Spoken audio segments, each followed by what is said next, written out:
بسم اللہ الرحمن الرحیم۔ ہانیہ ایک خوبصورت اور غریب گھرانے کی لڑکی تھی۔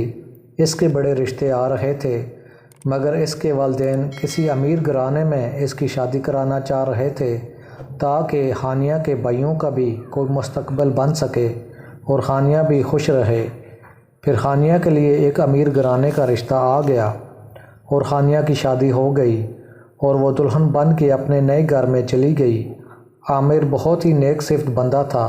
اس نے ہانیہ کو بہت خوش رکھا اور ہانیہ سے بہت محبت کرتا اور اس سے کہتا کہ پتہ نہیں خدا کو میری کون سی نیکی پسند آ گئی ہے کہ مجھے اتنی خوبصورت بیوی ملی ہے جس کو سن کے ہانیہ نخرے میں آ جائے۔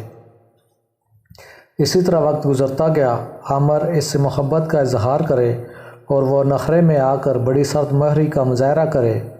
وہ محبت بھری باتیں کرے اور ہانیہ کوئی جواب نہ دے اور آگے سے نخرے کرے۔ عامر جتنی اس کی تعریف کرے اتنا ہی وہ سرد مہری سے جواب دے۔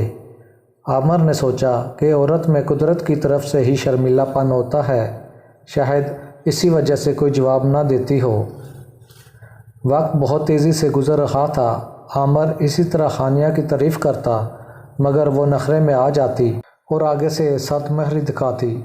ہانیہ کی اس حرکت سے عامر کو اب غصہ آنا شروع ہو گیا اور ایک دفعہ اس نے ہانیہ سے پوچھ لیا کہ میں تم سے اتنی محبت کرتا ہوں اور تم ہمیشہ آگے سے نخرے میں آ جاتی ہو اور کوئی جواب نہیں دیتی، کیا تم مجھ سے محبت نہیں کرتی؟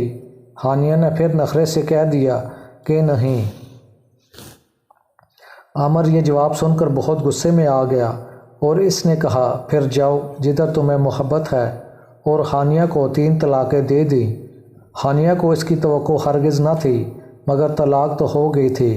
اب ہانیہ کو اپنے رویے پر بہت پچھتاوا ہو رہا تھا کہ اپنے نخرے کی وجہ سے اتنے اچھے شوہر کو گنوا دیا اور اپنے والدین کے گھر چلی گئی۔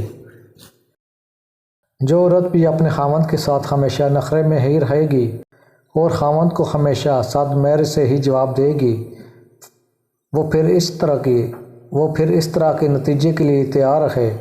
اور جو عورت خاوند کے ساتھ خوش و خرم رہنا چاہتی ہے اس کو چاہیے وہ خاوند کی پسند اور ناپسند کا خیال رکھے۔ اللہ تعالی ہماری تمام بہنوں کو سمجھنے کی توفیق عطا فرمائے۔